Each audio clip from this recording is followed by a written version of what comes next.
میں ملتمس ہوں خطابت کے لیے ڈاکٹر قیصر عباس ذاکری صاحب سے کہ وہ طبی ممبر ہوں اور آج کی مجلس سے رس فضائل و مسائل اہل بیت بیان فرمائیں۔ نعرہ تکبیر، اللہ اکبر، نعرہ رسالت، کل ما یک زبان حیدری، حسینیت، حسینیت، یزیدیت، یزیدیت، خوشنودی محمد و آل محمد، بلندتر صلوات۔ اللهم صل على محمد وآل محمد یہ صلوات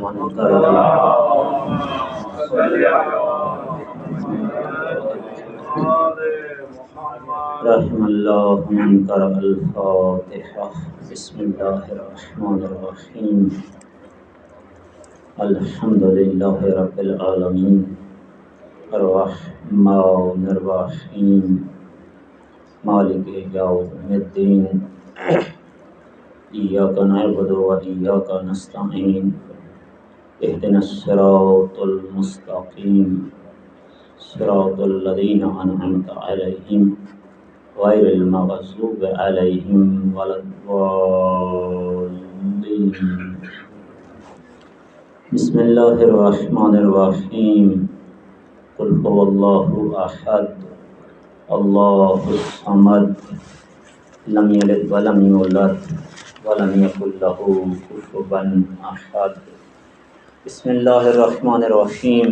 قل هو اللہ احد اللہ الصمد لم یلد ولم یولد ولم یکن له کفوا احد۔ بسم اللہ الرحمن الرحیم۔ قل هو اللہ احد اللہ الصمد لم یلد ولم یولد ولم یکن له کفوا احد۔ اللہم اغفر للمؤمنین والمؤمنات والمسلمین والمسلمات الاحیاء منہم والاموات تابع بیننا وبینہم بالخیرات انک مجیب الدعوات انک علی کل شیء قدیر۔ پالنے والے یہ سارے کا سارا ثواب محمد و آل محمد وارہ امام جہردہ معصومین علیہ السلام کی خدمت میں بطور ہدیہ پیش کرتے ہیں، قبول و منظور فرما۔ جو ثواب ان پاک اور بزرگ ہستیوں کی طرف سے واپس لوٹے وہ سارے کا سارا ثواب جناب آدم علیہ السلام سے لے کے اس وقت تک جتنے مومنین و مومنات، مسلمین و مسلمات دار فانی سے انتقال کر چکے ان کی روحوں کو ایصال فرما۔ خصوصاً بالخصوص حاضرین مجلس کے تمام تر مرحومین جو دار فانی سے چلے گئے ان کی روحوں کو ایصال فرما۔ خصوصاً بالخصوص بانی مجلس کاشف بھائی کے عزیز خصوصاً سید آل حسن ابن سید ظہور حسین، سیدہ نسیم فاطمہ بنت سید وسیع حیدر، سید باقر رضا ابن سید عطرت حسین، سید ابو الحسن ابن سید باقر رضا اور دیگر تمام مرحومین مومنین مومنات جو بانی مجلس کے رشتہ دار دنیا فانی سے چلے گئے ان کی روحوں کو ایصال فرما۔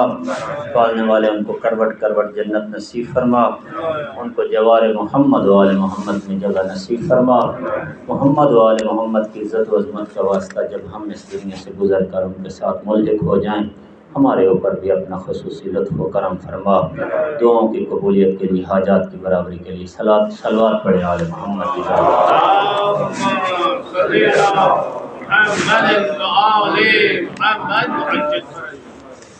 اعوذ باللہ من الشیطان اللعین الرجیم۔ بسم اللہ الرحمن الرحیم۔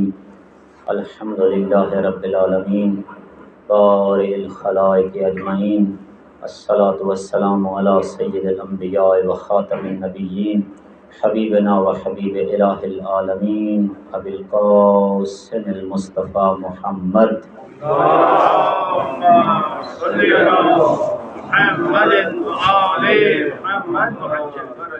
وآلہ الطیبین الطاہرین المعصومین ولعن الدائم علی اعدائہم اجمعین۔ السلام علی الحسین وعلی علی بن الحسین وعلی اولاد الحسین وعلی اصحاب الحسین جمیعا ورحمۃ اللہ وبرکاتہ۔ معطر کریں اپنی زبانوں کو ذکر درود کے ساتھ۔ اللہم صل علی محمد وآل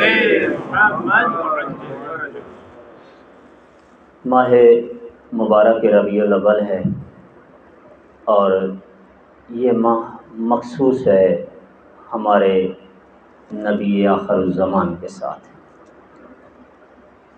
اور اس ماہ میں بلا تفریق ہر مسلمان بہرحال پیغمبر گرامی اسلام کی ولادت بسعادت کی مناسبت سے خوشی مناتا ہے۔ اس اعتبار سے میلاد کا مہینہ ہے، اور جیسے کاشف بھائی نے بھی فرمایا ہے اور میرا اپنا بھی خیال تھا، اور حضور علیہ السلام پہ ہم پہ حق بھی ہے کہ ہم کچھ گزارشات حضرت کے حوالے سے آپ کی خدمت میں عرض کریں۔ اور دوسری مناسبت آج کی شب شہادت امام حسن عسکری علیہ السلام ہے۔ صلوات پڑھیں مولا کی ذات پہ۔ اللہم صلی علی محمد وآل محمد۔ میں بہرحال اس مناسبت کو بھی اپنی ان عرائض میں آپ کی خدمت میں پیش کروں گا، تو دعا ہے پروردگار ہمیں وہ کچھ کہنے کی توفیق عطا فرمائے جو اس کی ذات کے نزدیک پسندیدہ اور مطلوب ہے۔ درود پڑھ دیجیے آل محمد کی ذات پر۔ اللہم صلی علی محمد وآل محمد۔ امیر المومنین علی علیہ السلام سے ایک شخص نے کہا کہ یا علی، پیغمبر گرامی اسلام کے اوصاف اور خصوصیات گنوائیں کہ پیغمبر کی کتنی خصوصیات ہیں، کتنے اوصاف ہیں۔ امیر علیہ السلام نے فرمایا کہ میں پہلے آپ سے ایک سوال کرتا ہوں، آپ اس کا جواب دیں، پھر میں آپ کو پیغمبر کی خصوصیات گنواتا ہوں۔ اس نے کہا بسم اللہ۔ مولا نے فرمایا کہ آپ پہلے خدا کی نعمتیں شمار کر کے مجھے دیں، پھر میں آپ کو پیغمبر کے اوصاف گنواتا ہوں۔ آپ پہلے مجھے خدا کی نعمتیں شمار کر کے دیں، پھر میں آپ کو پیغمبر کے اوصاف بتاتا ہوں۔ اس نے کہا یا علی، نعمتیں کون شمار کر سکتا ہے؟ قرآن فرماتا ہے وَإِن تَعُدُّوا نِعْمَتَ اللَّهِ لَا تُحْصُوهَا، کہ اگر آپ اللہ کی نعمتوں کو شمار کرنے لگیں تو آپ خدا کی نعمتوں کو شمار نہیں کر سکتے، اس لیے کہ نعمتیں اس قدر زیادہ ہیں کہ اعداد ختم ہو جاتے ہیں، نعمتیں پھر بھی باقی رہ جاتی ہیں۔ یا علی، نعمتیں کیسے شمار کی جا سکتی ہیں؟ مولا نے فرمایا آپ دنیا کی وہ نعمتیں شمار نہیں کر سکتے کہ جن کے بارے میں قرآن فرماتا ہے وَمَتَاعُ الدُّنْيَا قَلِيلٌ، کہ یہ اللہ کی جو نعمتیں ہیں بہرحال یہ قلیل ہے۔ آپ مجھ سے کیسے سوال کر رہے ہیں کہ میں اس شخص کی خصوصیات آپ کو گنواؤں کہ جس کے بارے میں قرآن فرماتا ہے وَإِنَّكَ لَعَلَىٰ خُلُقٍ عَظِيمٍ، کہ اے حبیب ہم نے آپ کو خلق عظیم کا وارث بنا کر اللہم صلی علی محمد وآل محمد۔ آپ کیسے توقع رکھ رہے ہیں کہ میں ایسے شخص کی اس ذات کی خصوصیات گنواؤں کہ جن کو خود خالق فرما رہا ہے کہ حبیب ہم نے آپ کو خلق عظیم کا مالک بنا کر بھیجا۔ ان کی صفات اور ان کی خصوصیات قابل شمارش نہیں ہیں۔ وہم ہے کسی کا کہ کوئی پیغمبر کی خصوصیات، ان کی صفات، ان کی ذات والا صفات کو اعداد اور گنتی کے اندر گننا چاہے، نہ وہ قابل شمارش نہیں ہے۔ رسول گرامی اسلام نے فرمایا یا علی ما عرف اللہ الا انا وانت، اے علی اللہ سبحانہ و تعالی کو اس کائنات میں کسی نے نہیں پہچانا، اگر کسی نے پہچانا ہے تو میں مصطفیٰ نے پہچانا ہے یا آپ مرتضیٰ نے پہچانا ہے۔ ما عرف اللہ الا انا وانت۔ پھر فرمایا یا علی ما عرفنی الا اللہ وانت، اے علی خدا کی اس کائنات میں، زمین و آسمان میں، دارین میں مصطفیٰ کو بھی کسی نے نہیں پہچانا، اگر کسی ذات نے پہچانا ہے تو یا میرا خالق خود اللہ ہے کہ جس نے مجھے پہچانا ہے چونکہ میرا بنانے والا ہے، یا آپ مرتضیٰ ہیں کہ جس نے مجھے پہچانا ہے، اور کوئی ایسا نہیں کہ جس نے میں مصطفیٰ کو اس کائنات میں پہچانا ہو۔ پھر فرمایا یا علی ما عرفک الا اللہ وانا، اے علی آپ کو بھی کسی نے نہیں پہچانا، یا آپ کو آپ کا خدا جانتا ہے یا میں مصطفیٰ جانتا ہوں۔ صلوات پڑھیں مولا کی ذات پر۔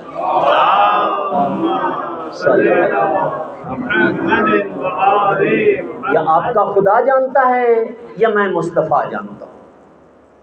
لہذا یہ وہ ذوات والا صفات ہیں کہ جن کی شناخت آدم کے ذہن میں آ ہی نہیں سکتی، کوئی ان کو پہچان ہی نہیں سکتا کہ یہ کیا ہے۔ یہ وہم ہے کسی کا کہ کوئی کہے کہ مصطفیٰ مثلا یہ تھے، نا، شاید آپ کو مصطفیٰ کی کوئی ایک خصوصیت، سیرت کا کوئی ایک نقطہ پتہ چل گیا ہو، اس میں کوئی شک نہیں کہ جس کسی کو بہرحال ان کے دروازے سے ذرہ برابر بھی پانی کے سمندر سے ایک قطرے برابر بھی خیرات مل جاتی ہے تو وہ بہرحال دعوی علم کرنے لگ جاتا ہے، یہ ایک دوسری بات ہے، لیکن یہ حقیقت ہے، کلام مصطفیٰ ہے کہ سرکار دو عالم کو کائنات میں کسی نے نہیں پہچانا کہ جناب رسول خدا کون تھے۔ مولا فرماتے ہیں کہ پروردگار عالم نے، صادق آل محمد کی حدیث ہے، مولا فرماتے ہیں کہ پروردگار عالم نے 100 برکتیں یا حسنات خلق کیے ہیں، 100 حسنات خلق کیے ہیں، ان میں سے ایک حسنہ یا رحمت کا ایک حصہ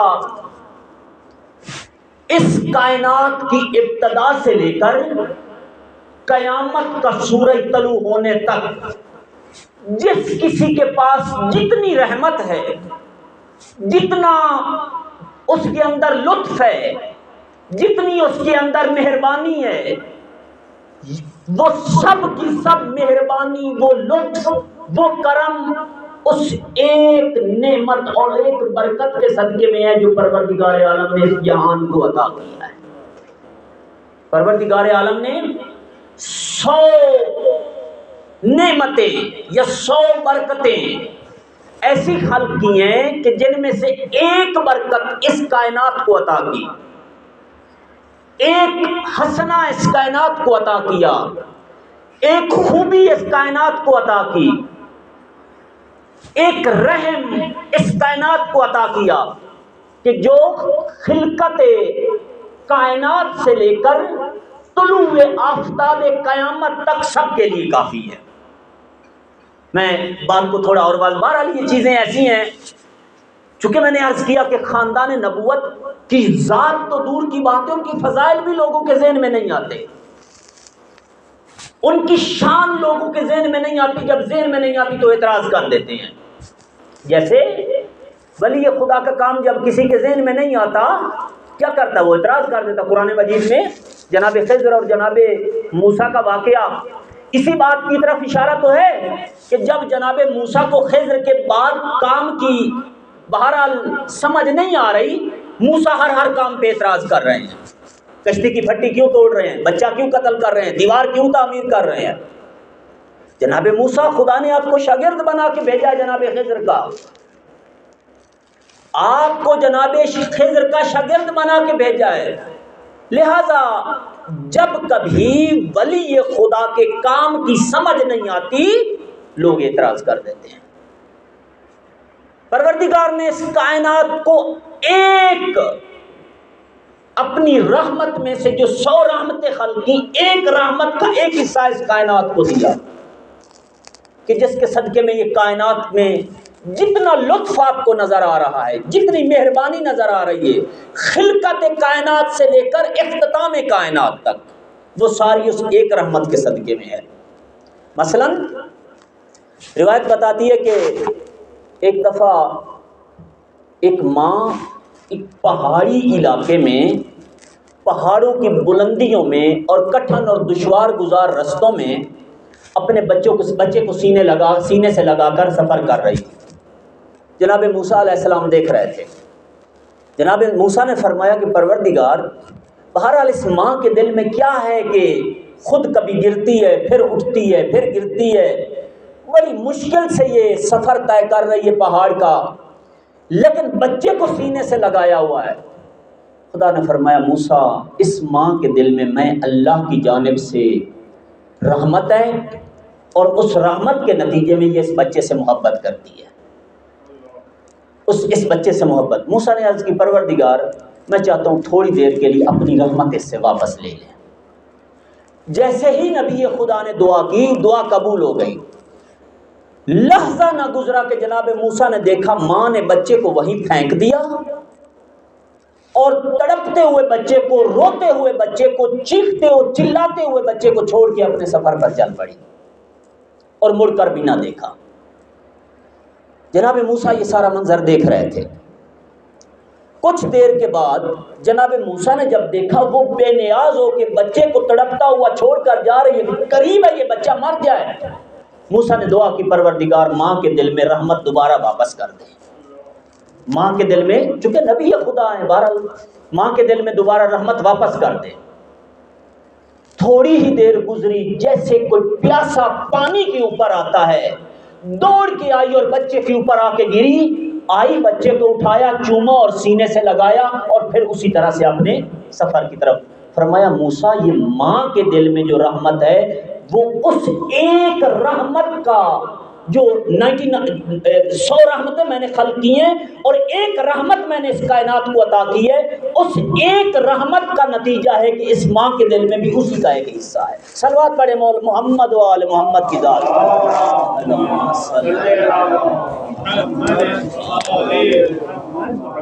صادق آل محمد فرماتے ہیں یہ جو سورج ہمیں رحمت اور نور عطا کرتا ہے یہ اس ایک رحمت کا نتیجہ ہے، یہ جو چاند چاندنی عطا کرتا ہے وہ اس ایک رحمت کا نتیجہ ہے، یہ نباتات، یہ حیوانات، یہ چرند، یہ پرند، یہ پانی، یہ دریا، یہ سمندر، یہ بارشیں، یہ بادل، یہ ہوائیں، یہ فضائیں، یہ ثمر، یہ شجر، ان میں جتنی بھی رحمت ہے اور انسان کو مل رہی ہے، یا خود انسانوں کے دل میں جو ایک دوسرے کے لیے رحم ہے، یہ سارا کا سارا اس ایک رحمت کا نتیجہ ہے جو پروردگار نے اس کائنات کو عطا کیا ہے۔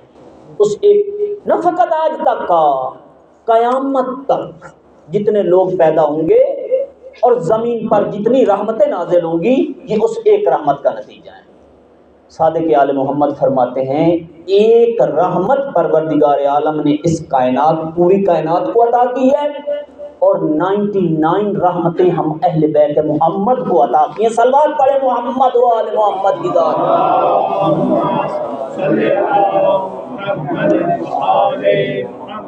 اب آپ فرمائیں کہ کیا عقل بشر ان ذوات والا صفات کو سمجھ سکتی ہے، ان کا ادراک کر سکتی ہے؟ واللہ العلی العظیم، کسی عقل میں اتنی طاقت ہی نہیں ہے کہ ان کی گرد خاک پا تک پہنچ سکے۔ شناخت کرنی تو بڑی دور کی بات ہے۔ ممکن ہے بہت ساروں کو ان کا سلمان اور بلال سمجھ میں نہیں آتا، بہت ساروں کو ان کا مقداد اور عمار سمجھ میں نہیں آتا، بہت ساروں کو ان کا کمبر اور بیسم تمار سمجھ میں نہیں آتا۔ علی اور اہل بیت کی معرفت، یہی وجہ تھی حریص تھے، دشمن کے لیے بھی اہل بیت حریص تھے، دشمن کے لیے بھی حریص تھے کہ یہ جہنم میں نہ جائے، اس کو جنت میں، کیونکہ وہ جو 99 رحمتیں ہیں وہ فقط اور فقط مخصوص ہیں اہل بیت کے ساتھ، فقط مخصوص ہیں اہل بیت کے ساتھ۔ صادق آل محمد کے ایک شاگرد تھے جن کا نام تھا ابو ہارون۔ ابو ہارون کچھ عرصہ مولا کی محضر میں نہ آئے، کچھ عرصے کے بعد جب آئے تو مولا نے پوچھا ابو ہارون کہاں تھے؟ کئی دنوں سے آپ یہاں پہ نہیں آ رہے تھے۔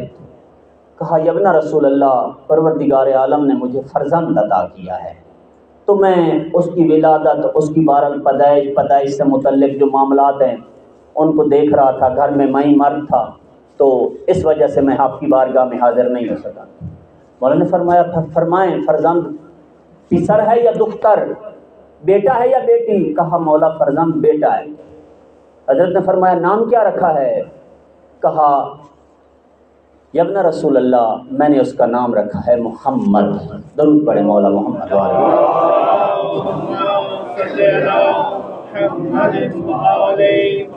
اس کا نام رکھا ہے محمد۔ حضرت چار زانو گویا بیٹھے ہوئے تھے، زمین پہ بیٹھے ہوئے تھے، اسی نام کا تکرار کرنا شروع کر دیا صادق آل محمد نے، محمد محمد محمد۔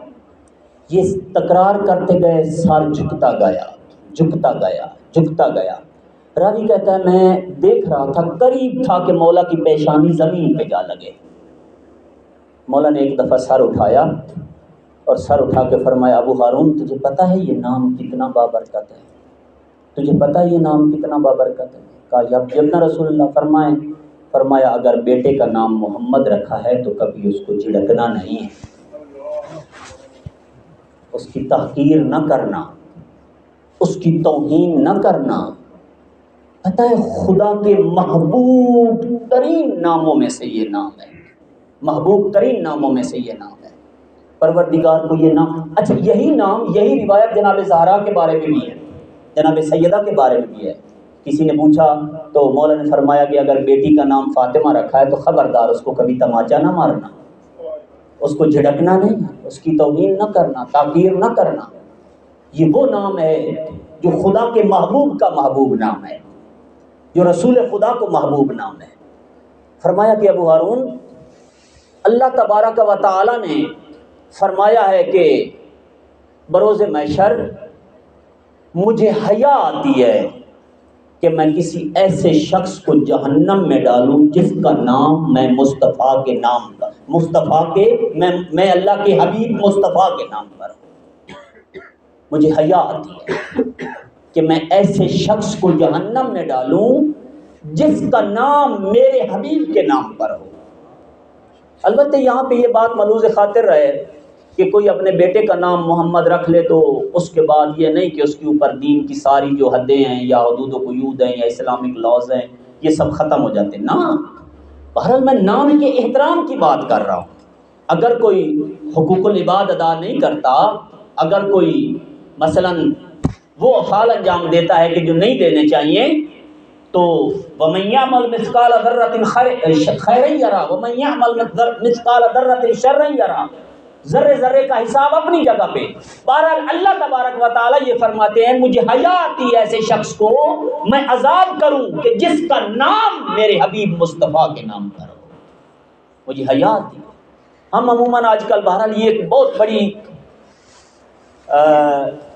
ایسی بات ہے کہ جو ہم سب کے دل جس بات نے بہرحال رنجور اور کیے ہیں، رنجیدہ کیے ہیں، کہ ہم آج اپنے بچوں کے نام عموماً گوگل سے پوچھتے ہیں کہ بچوں کے نام کسی کیا رکھنا ہے۔ ہم بچے کا نام رکھ رہے ہیں حارث، پتہ ہے حارث تاریخ اسلام کا کون سا کردار ہے؟ کیوں جی کیوں نام رکھا؟ کہا گوگل بتا رہا تھا کہ بڑا نیا نام ہے، بڑا انٹرسٹڈ اور دلچسپ نام ہے، تھوڑا ریئر بھی ہے۔ ہمیں اپنے بچوں کے نام اہل بیت کے ناموں پہ نام رکھنے کی تاکید کی گئی اور ان ناموں کا انسان کی شخصیت پہ اثر ہے۔ کئی مرتبہ پیغمبر گرامی اسلام نے حتیٰ کہ بوڑھوں کے نام تبدیل کر دیے، بوڑھوں کے، فرمایا نہ ہمارا دین اس بات کی اجازت نہیں دیتا کہ آپ کا نام۔ ایک شخص سے رسول اللہ نے پوچھا نام کیا؟ اس نے کہا عبد العزیٰ۔ حضرت نے فرمایا عبد العزیٰ اس زمانے تھا جب تو مشرک تھا، اب اپنا نام تبدیل کر۔ اس نے کہا یا رسول اللہ کیا رکھوں؟ حضرت نے فرمایا کہ عبداللہ مجھے بہت اچھا لگتا ہے، عبد العزیٰ کی بجائے عبداللہ مجھے اچھا لگتا ہے۔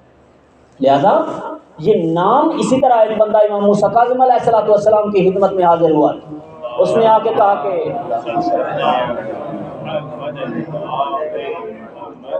اس سے مولا نے پوچھا کہ آپ کو فرزند آپ کے گھر؟ اس نے کہا مولا بیٹی ہوئی۔ مولا نے فرمایا نام کیا رکھا؟ اس نے ایک ایسا نام لیا کہ بہرحال یہاں پہ ممبر سے اجازت نہیں ہے کہ میں اس نام کو لوں، تو مولا نے فرمایا ہم اہل بیت کے نام یہ نہیں ہیں، ہمارے ماننے والوں کی یہ نام نہیں، اپنے نام تبدیل کرو، بیٹی کا نام تبدیل کرو۔ لہٰذا ناموں کا اثر ہے۔ خدا فرماتا ہے مجھے حیا آتی ہے میں ایسے شخص کو عذاب کروں کہ جس کا نام میں میرے حبیب کے نام پر ہو۔ جب نام کا اتنا احترام ہے، جو کوئی پیغمبر کی سیرت کا کوئی ایک حصہ اپنا لے اس کا کتنا احترام ہوگا بارگاہ خدا بندی میں۔ صلوات پڑھیں محمد و آل محمد کی ذات پر۔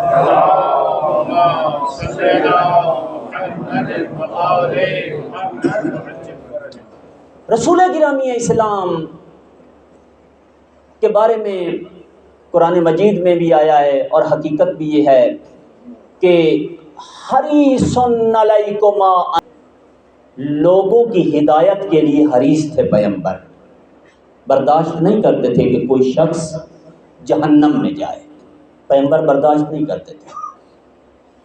کیا دوست کیا دشمن، خدا شاہد ہے۔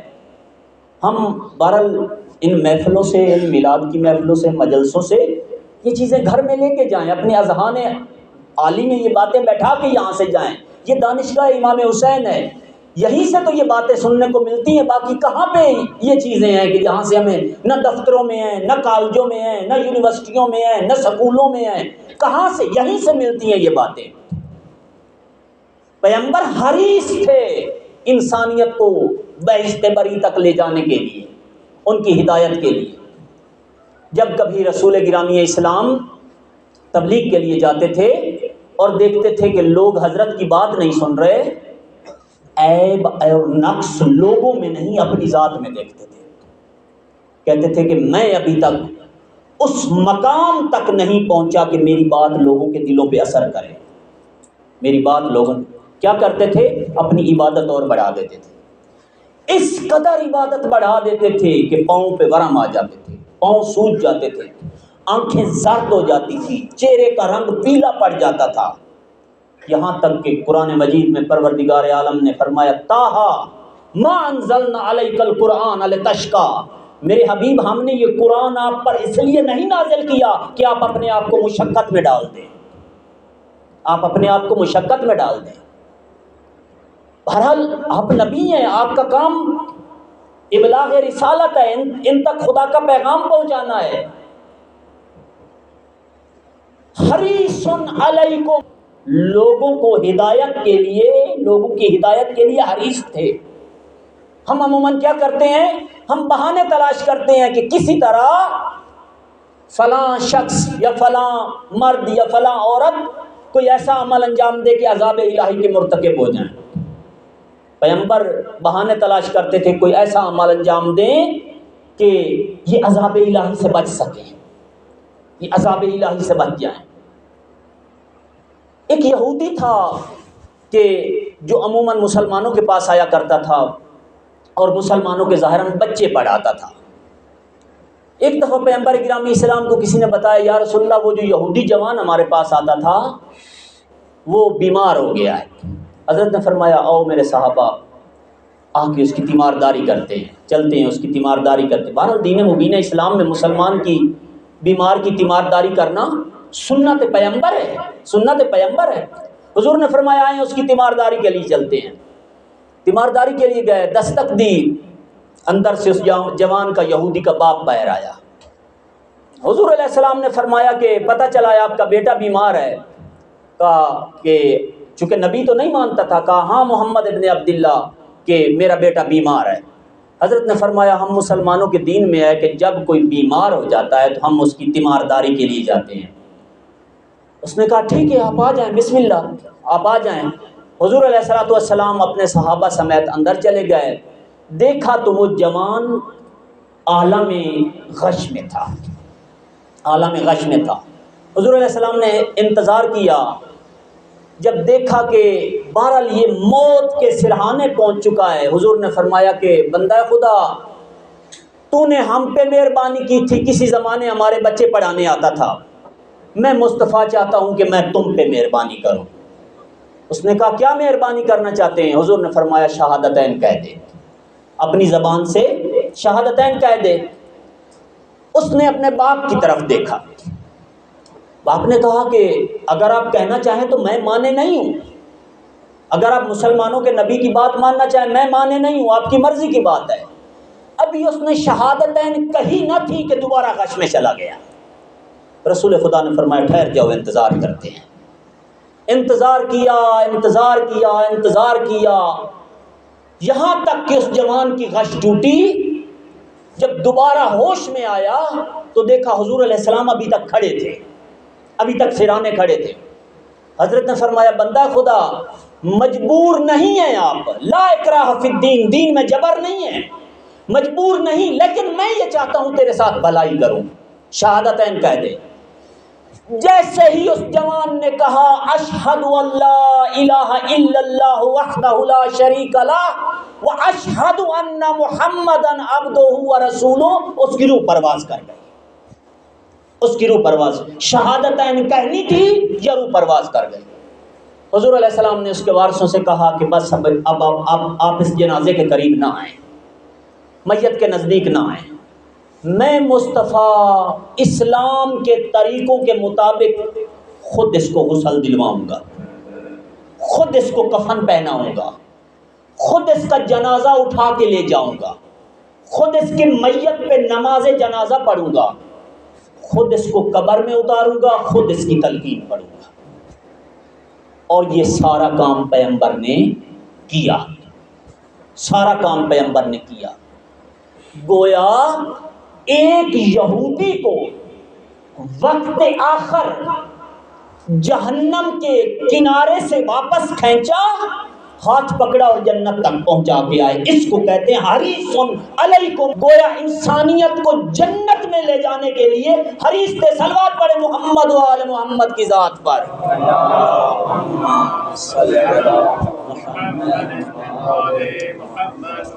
پیغمبر گرامی اسلام رحیم تھے، معاف کرنے والے تھے، عفو درگزر والے تھے۔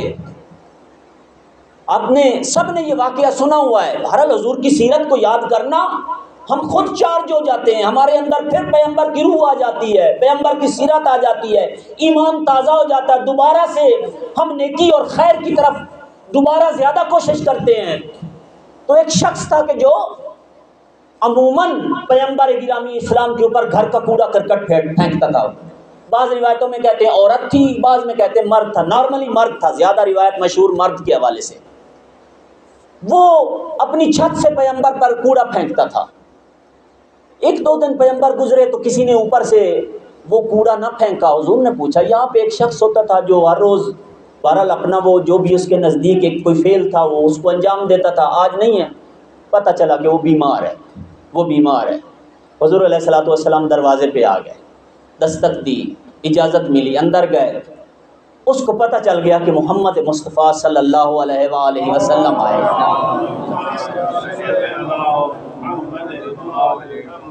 جب پتہ چلا کہ پیغمبر میری تیمارداری کے لیے آئے ہیں، مجھ کو پوچھنے کے لیے آئے ہیں، اس نے منہ کے اوپر اپنا کپڑا کر لیا، منہ چھپا لیا۔ حضرت نے فرمایا کہ منہ کیوں چھپا لیا ہے؟ کہا کہ یا رسول اللہ یہ منہ آپ کو دکھانے کے قابل نہیں، پہلے مجھے اپنا کلمہ پڑھائیں، میں مان گیا ہوں کہ یہ اخلاق کسی نبی کا اخلاق ہو سکتا ہے، عام آدمی کا نہیں۔ میں نے ساری زندگی جو کچھ آپ کے ساتھ کیا وہ کجا، آج جو کچھ آپ میرے ساتھ کر رہے ہیں یہ کجا، یہ نبی کا اخلاق ہو سکتا ہے۔ مجھے پہلے کلمہ پڑھائیں، پھر میں منہ سے اپنے سے کپڑا اتاروں گا۔ صلوات پڑھے محمد و آل محمد کی ذات پر۔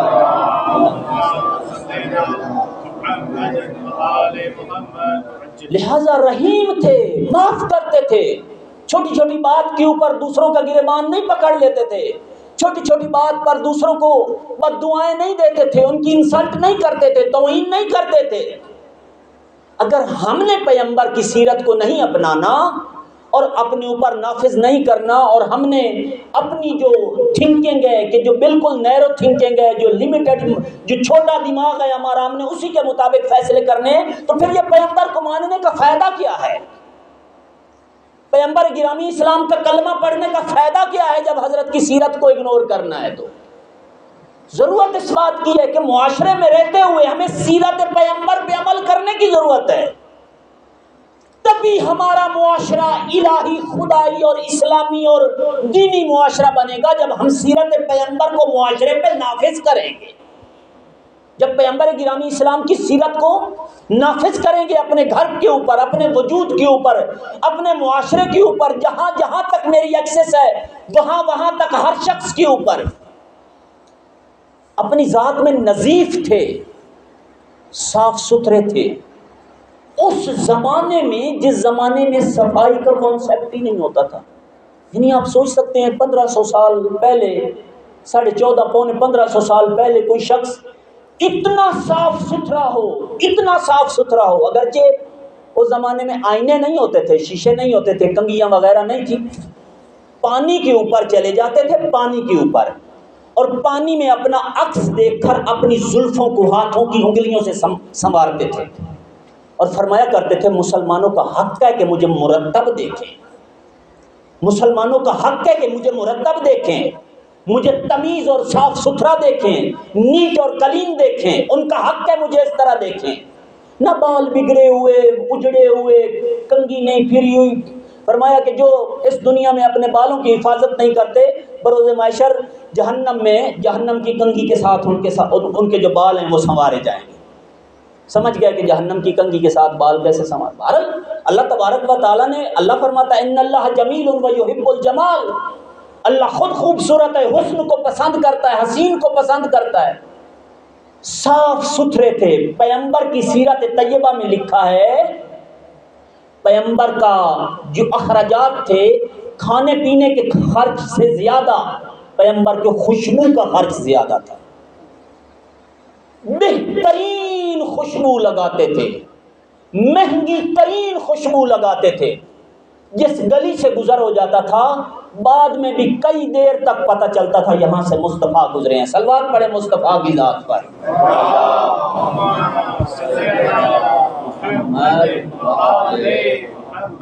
تر و تمیز تھے، صاف ستھرے تھے۔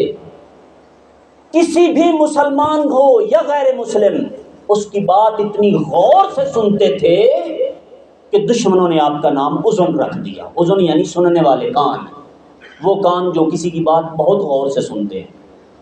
اتنی غور سے بات سنتے تھے، جب تک بات ختم نہیں ہو جاتی تھی سنتے رہتے تھے۔ ہم ایک ایسے معاشرے میں جی رہے ہیں، ساتھ ساتھ فیملی میں، ساتھ ساتھ کرسیوں کے اوپر سبھی بیٹھے ہیں یا جیسے بھی بیٹھے ہیں، ایک دوسرے کے ساتھ توجہ نہیں کر رہا، موبائل پہ توجہ، دوسرا تیسرے موبائل پہ توجہ ہے۔ یہ کون سی دنیا ہے کہ جس میں ہم چلے گئے ہیں؟ وہ سیرت پیغمبر کدھر ہے؟ حضور علیہ السلام فرماتے ہیں کہ اگر گھر کے افراد خانہ، اگر گھر کے افراد کسی دسترخوان کے اوپر بیٹھ کر مل کر اکٹھے کھانا کھا لیں اور آپس میں گپ لگائیں، نہ یہ کہ وہاں بیٹھ کر تلاوت کریں، قرآن پڑھیں، یہ صلواتیں پڑھیں، نہ، فقط گپ لگائیں، عام باتیں جو محبت کی، پیار کی ہوتی ہیں، ایک دوسرے سے دل کے حال احوال بانٹے۔ مولا فرماتے ہیں ابھی تک یہ دسترخوان سے اٹھیں گے نہیں کہ پروردگار ان کی زندگی کے سارے گناہ بخش دے گا۔ کس قدر خانوادے کے ساتھ محبت کرنا، رشتہ داروں کو ٹائم دینا، ان سے گپ لگانا، ان کے دل کی باتیں ان سے پوچھنا، اپنے دل کی باتیں ان کو سنانا، اسلام میں اس کی تاکید کی گئی ہے۔ ہم کس دنیا میں چلے گئے ہیں؟ یہ سیرت پیغمبر نہیں ہے کہ آپ کی ساتھ میں بیٹھنے والا جو ہے وہ دیکھ رہا ہے کہ کس وقت آپ فارغ ہوتے ہیں کہ میری بھی کوئی بات سنیں گے۔ گناہ ہے، گناہ ہے، گھر والوں کو آپ ٹائم نہ دیں، ان کی بات نہ سنیں، ان کے اوپر توجہ نہ دیں۔ بہرحال ایران میں آج کل تو وہ بہت زیادہ دوسرے راستے پہ چلے گئے ہیں۔ کسی زمانے میں مجھے پتہ چلا تھا کہ ایران میں محمود احمدی نژاد جب پریزیڈنٹ تھے تو پتہ چلا کہ یہ دفتر میں زیادہ ٹائم بیٹھتے ہیں اور گھر میں کم ٹائم جاتے ہیں۔ دفتر میں زیادہ وقت دیتے ہیں ایران کی ترقی اور پیش رفت کے لیے یا جو بھی کرتے تھے، اور گھر میں رہبر معظم نے ان کو خط لکھا، فرمایا خبردار، پیغمبر گرامی اسلام کے دین مبین اسلام کی تعلیمات میں یہ نہیں کہ آپ فیملی کو اگنور کر دیں اور سارا کا سارا وقت اپنی جو ہے سوشل ایکٹیویٹیز اور سیاسی ایکٹیویٹیز اور سماجی اور دینی ایکٹیویٹیز کو دے دیں۔ نہ، ہمارے ہاں وقت تقسیم شدہ ہے۔ 8 گھنٹے ہم نے کمائی کرنی ہے، 8 گھنٹے جسم کو ریسٹ دینی ہے، 8 گھنٹے ہم نے اپنے اہل و عیال، دوستوں کو، فیملی کو، دوستوں کو اور رشتہ داروں کو ٹائم دینا ہے۔ لازمی نہیں کہ ہم 24 گھنٹے میں سے جو ہے 20 گھنٹے کمائیں اور 4 گھنٹے سو کے گزاریں. ایسی کمائی اللہ کو شاید پسند نہ ہو. ٹھیک ہے محنت کرنا، کمائی کرنا، اللہ کا محبوب بننا ہے، لیکن دین اسلام کی تعلیمات میں گھر والوں کو وقت دینا ان کا حق ہے ہماری گردن پہ. بچوں کا حق ہے کہ پیغمبر کے بارے میں فرماتے ہیں افخم الناس، لوگ بچوں کے ساتھ اس قدر ہنسی مذاق کرنے والے تھے کہ اپنے تو اپنے بیگانے بچے بھی سمجھتے تھے کہ یہ سب سے زیادہ ہمارے عزیز ہیں. گلی میں پیغمبر کو روک لیتے تھے. ایک دفعہ نماز کا وقت تھا، وہ پیغمبر جس نے ساری زندگی مسجد میں اول وقت میں نماز پڑھائی اور پڑھنے کی تاکید کی، فرمایا خبردار کبھی بھی خدا کو انتظار نہ کرواؤ کہ میں بعد میں آپ کی بارگاہ میں آؤں گا، پہلے مصروف دوسرے کام کر لوں. کام کو کہو کہ میں پہلے خدا کی بارگاہ میں جا رہا ہوں، بعد میں آ کے تجھے کروں گا، نہ خدا سے کہو کہ میں پہلے کام کر لوں پھر تیری بارگاہ میں آؤں گا. یہ کسی بڑی ذات کی شان کے خلاف ہے کہ اس کو بندہ انتظار کروائے اور کام کو اہمیت دے. پیغمبر ساری زندگی اول وقت میں نماز پڑھتے تھے. ایک دفعہ صحابہ کرام مسجد میں انتظار کر رہے ہیں، دیکھا تو پیغمبر نہیں آئے. پیغمبر نہیں آئے. کہا بلال جاؤ پتہ کرو پیغمبر نہیں آئے. بلال گئے، دیکھا تو پیغمبر گرامی اسلام کو گلی میں بچوں نے بہرحال پکڑا ہوا ہے اور کہہ رہے ہیں کہ جیسے حسن و حسین کو کندھوں پہ اٹھاتے ہیں، ان کو اپنی زلفیں پکڑاتے ہیں، جیسے ان سے کھیلتے ہیں ہمارے ساتھ بھی کھیلیں. حضور فرما رہے ہیں، حضور نے فرمایا ٹھیک ہے کھیلیں. کسی کو اٹھا رہے ہیں، کسی کو بہرحال ادھر سے ادھر لے کے جا رہے ہیں، مذاق کر رہے ہیں ایک دوسرے کے ساتھ. یہ بلال آئے، کہا یا رسول اللہ سارے صحابہ مسجد میں انتظار کر رہے ہیں، نماز کا وقت ہے، اذان ہو چکی ہے. حضرت نے فرمایا بلال کیا کروں، یہ بچے مجھے چھوڑے تو میں آؤں، یہ چھوڑے تو مجھے. بہرحال ممکن ہے شاید کچھ دیر کے بعد جناب سلمان بھی پیچھے سے آ گئے. یا رسول اللہ سبھی انتظار کر رہے ہیں. رسول خدا نے فرمایا سلمان میں مصطفیٰ، میرے اخلاق کا تقاضا یہ نہیں کہ میں بچوں سے زبردستی ان کے دل توڑ کے مسجد میں نماز پڑھنے جاؤں، میں ایسا نہیں کرنے والا. ایسا کریں میرے گھر پہ چلے جائیں، وہاں پہ کچھ اخروٹ پڑے ہیں، جناب زہرا سے کہنا وہ آپ کو اٹھا کے دیں گی، وہ اخروٹ لے کے آئیں. جب جناب سلمان اخروٹ لے کے آئے، حضور علیہ السلام نے فرمایا بچوں مجھے بیچتے ہو؟ انہوں نے کہا کس چیز کے بدلے؟ حضور نے فرمایا اخروٹوں کے بدلے. انہوں نے کہا ہاں بیچتے ہیں. حضور نے وہ اخروٹ ان کو دیے، انہوں نے اپنی خوشی سے پیغمبر کو چھوڑا. جب خوشی سے پیغمبر کو چھوڑا تو پھر گئے مسجد میں جا کے نماز پڑھائی. لیکن بچوں کے ہاتھ سے زبردستی طاقت کے ساتھ ہاتھ چھڑوا کر نماز پڑھنے نہیں گئے. نماز پڑھ رہے تھے کہ ایک دفعہ دوران نماز بچے کے رونے کی آواز آئی. حضرت نے اتنی تیزی کے ساتھ نماز پڑھی کہ صحابہ حیران ہو گئے. جب نماز ختم ہوئی کئی صحابی آئے، کہا یا رسول اللہ خیر تو تھی، آپ نے اتنی جلدی نماز پڑھ لی. حضرت نے فرمایا آپ لوگوں نے سنا نہیں کہ مسجد کی دیوار کے ساتھ کسی صحابی کا بچہ رو رہا تھا اور اس کا باپ نماز میں تھا. یہ کیسے ممکن ہے کہ کوئی بچہ معصوم روتا رہے اور ہم اس کے باپ کو نماز میں لے کے اور جماعت کو لمبا کرتے رہیں؟ میں مصطفیٰ کا یہ اخلاق نہیں ہے، ہمارا یہ اخلاق نہیں ہے. بچوں کے ساتھ، اپنوں کے ساتھ، بیگانوں کے ساتھ، دوستوں کے ساتھ، دشمنوں کے ساتھ کس قدر رحیم تھے. بہت لمبی نہ کروں مجلس، آخری گزارش اور اس کے بعد بہرحال چند گزارشات امام عسکری علیہ الصلوۃ والسلام کے حوالے سے کہ ایک شخص آیا، عرب کا رہنے والا تھا، کہیں دور دراز علاقے سے آیا. پروردگار عالم نے پیغمبر کو بہرحال ایک ہیبت عطا کی تھی. یہ ہیبت وہ نہیں کہ آپ کے ہاتھ میں چاقو ہو اور دوسرا بندہ آپ سے ڈر جائے، یا پسٹل ہو یا ریپیٹر ہو یا کوئی کلاشن کوف ہو تو اگلا بندہ آپ سے ڈر جائے، یا آپ کے پیچھے 10-15 گارڈ ہو تو اگلے بندے کے دل پہ آپ کا روب بیٹھ. نہ، پیغمبر اپنی ذات میں اتنے والا صفات تھے کہ عام آدمی کی بہرحال بس کی بات نہیں ہوتی تھی کہ یہ ان کا لطف تھا، ان کا رحم ہوتا تھا، کرم ہوتا تھا کہ لوگ ان کے ساتھ اس قدر، چونکہ بیٹھتے ہوئے کوئی تکیہ نہیں لیتے تھے. صحابہ کی محفل میں بیٹھتے تھے، اوپر سے آنے والے کو پتہ نہیں چلتا تھا ان میں نبی کون ہے، ان میں صحابی کون ہے، اس قدر. اور پھر بیٹھتے ہوئے صحابہ کو دائرے میں بیٹھاتے تھے، گوارا نہیں کرتے تھے کہ کوئی صحابی کسی صحابی کے پشت پیچھے ہو کے بیٹھے، دائرے میں سب برابر ہو کے بیٹھے.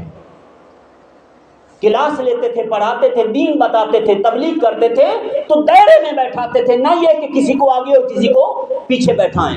کئی عرصہ تک ہماری مساجد میں جب تعلیم ہوتی تھی اور بچوں کو پڑھایا جاتا تھا، اس زمانے میں اسی طریقے سے دائرے میں بچوں کو بیٹھایا جاتا تھا۔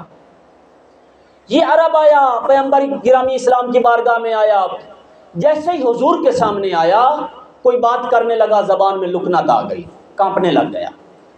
جیسے ہی حضور نے دیکھا اس کے اوپر بارک پیغمبر کی ہیبت، حضور آگے بڑھے، اس کو دونوں ہاتھ کھول کے سینے سے لگایا، کہا برادر عرب، میرے بھائی عرب، میں کوئی سلطان نہیں ہوں کہ جس کو دیکھ کے آپ کی زبان میں لکنت آ گئی ہے، میں آپ جیسا عام آدمی ہوں، آئے میرے سینے سے لگے۔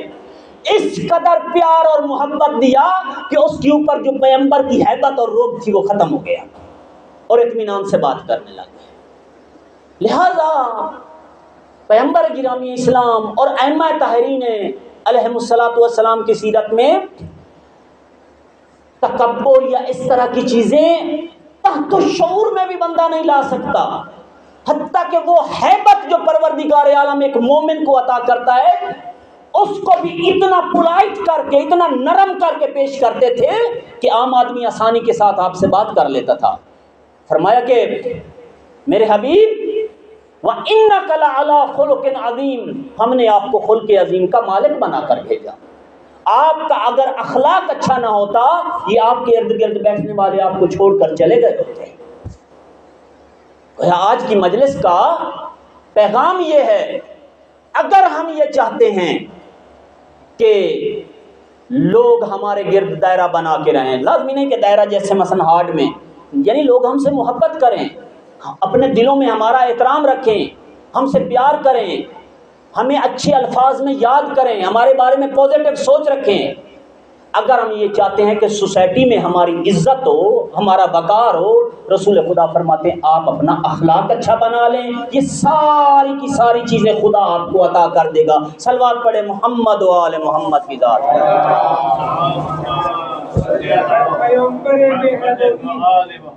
عظمت، عطوفت و مہربانی، صلوات بلند عنایت بفرمائیں۔ اللهم صل على محمد وآل محمد وعجل فرجهم۔ آج کی رات اس امام کی یتیمی کی رات ہے کہ جو ہمارے زمانے کا امام ہے۔ آج رات حضرت حجت یتیم ہونے جا رہے ہیں۔ یتیم حسنین بھی ہوئے تھے، شاید یہی سن و سال تھا جو ہمارے مولا کا۔ یتیم دیگر ائمہ بھی ہوئے ہیں، لیکن امام زمان کی یتیمی میں اور حسنین کی یتیمی میں فرق ہے۔ جب حسنین یتیم ہوئے تھے وہ سامرا نہ تھا، مدینہ تھا۔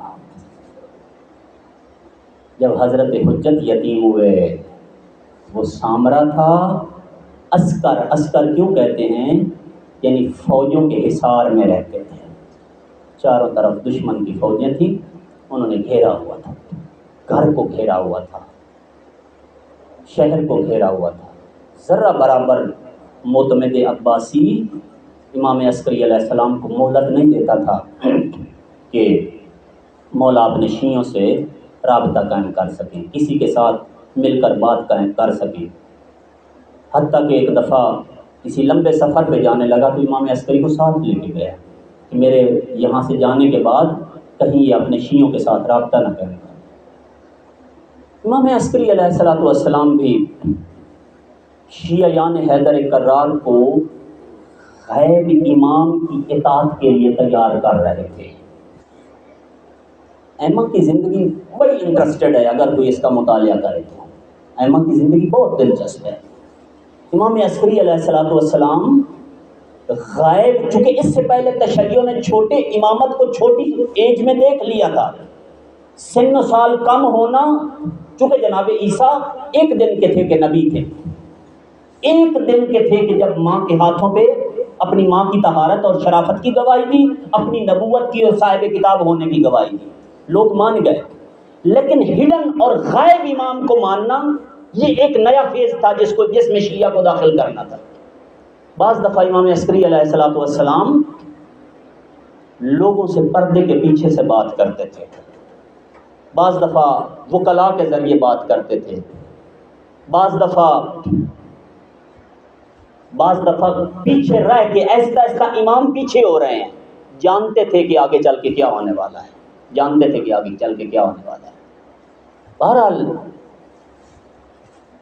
روایت بتاتی ہے کہ امام عسکری علیہ الصلوۃ والسلام کو 28 سال کی عمر میں معتمد عباسی نے زہر دیا۔ 28 سال جوان تھے، کڑیل جوان تھے جب زہر ملا۔ زہر کا ملنا تھا یا امام علیہ الصلوۃ والسلام پہ کب کبھی طاری ہو گئی، جسم کانپنے لگ گیا، نہیں معلوم وہ کیسا زہر تھا کہ ایک جوان کے اوپر بہرحال زہر اثر کرے تو اتنا جلدی اس کا جسم نہیں کانپتا، اور امام ہے، امام سے العیاذ باللہ استغفر اللہ کسی طرح کے خلاف حقیقت واقعے کی توقع ہم تحت شعور میں بھی نہیں لا سکتے۔ یہ جو جسم کانپنے لگ گیا میرے مولا کا، یہ اس زہر کا اثر تھا کہ میرے مولا کا جسم کانپنے لگ گیا، بہرحال آج کی اس مجلس عزا کے جو حقیقی وارث ہیں وہ حضرت حجت ہے۔ مولا کے باپ کا صف ماتم ہے، اور یقیناً جہاں باپ کا صف ماتم ہوتا ہے بیٹا وہاں پہ پرسہ لینے والا ہوتا ہے۔ ادب کا سر جھکا کر، اگر رونا نہ آئے، سر جھکا کر اپنے مولا کو اپنے بابا کی مظلومیت کا واسطہ دے کر اپنی حوائج ضرور مولا کی خدمت میں پیش کرتے رہنا۔ اگر بعض دفعہ بہرحال نہیں رونا آتا، رونے والی شکل بنا لینا۔ مولا فرماتے ہیں اتنا آنسو آ جائے مچھر کا پر تر ہو جائے، پروردگار عالم کبیرہ کبیرہ گناہ معاف کر دیتا ہے۔ یہ آنسو حکم توبہ رکھتے ہیں۔ علامہ طباطبائی علیہ رحمہ فرماتے ہیں آنسو حکم توبہ رکھتا ہے، یہ آنسو ایسے نہیں بہہ رہتا۔ مظلوم کے غم میں آنسو نکلنا یہ حکم توبہ رکھتا ہے، کبیرہ کبیرہ گناہ معاف ہوتے ہیں اس آنسو کے بدلے میں۔ فرمایا کہ صف عزا کے وارث، آج کی صف عزا کے وارث خود حضرت حجت علیہ الصلوۃ والسلام ہے۔ زہر کا ملنا تھا یا میرے مولا ایک کمرے میں غلام سے کہا غلام دوسرے کمرے سے میرے بیٹے کو آواز دے، غلام گیا، 5 سالہ حضرت حجت کو ساتھ لے کے امام علیہ الصلوۃ والسلام کے پاس آ گیا، بیٹے کو دیکھا، شاید حسرت بھری نگاہوں سے دیکھا، آنکھوں سے آنسو آ گئے، گویا جانتے تھے کہ کتنی لمبی اور طولانی ہوگی ان کی غیبت، کتنے ستم انہوں نے اپنی آنکھوں سے دیکھنے ہیں۔ خدا شاید ہم کربلا سنتے ہیں، امام زمان کربلا دیکھتے ہیں، ہم کربلا سنتے ہیں، امام زمان دیکھتے ہیں۔ آپ سن کے تحمل نہیں کر سکتے۔ بعض دفعہ جب کوئی شہادت پڑھی جاتی ہے، علی اصغر کی شہادت، علی اکبر کی شہادت، میں کئی دفعہ دیکھتا ہوں مجلس میں مومن ماتم کرنے لگ جاتے ہیں منہ پہ، ہم سن کے برداشت نہیں کر سکتے۔ میرا سلام ہو اس امام پر جو دیکھ کے برداشت کر رہا ہوتا ہے، میرا سلام ہو اس امام پر جو یہ مصیبتیں اور مصائب، گویا امام عسکری سمجھ رہے تھے، جان رہے تھے کہ کتنی طولانی ہوگی ان کی غیبت اور کتنے مصائب دیکھنے ہیں میرے اس بیٹے نے۔ فرمایا یا سید اہل البیت، اے اہل بیت کے سید و سردار، انی ذاہب الی اللہ، میں اللہ کی طرف جا رہا ہوں بیٹا، میرا وقت آخر آ گیا ہے، میرا وقت آخر آ گیا ہے۔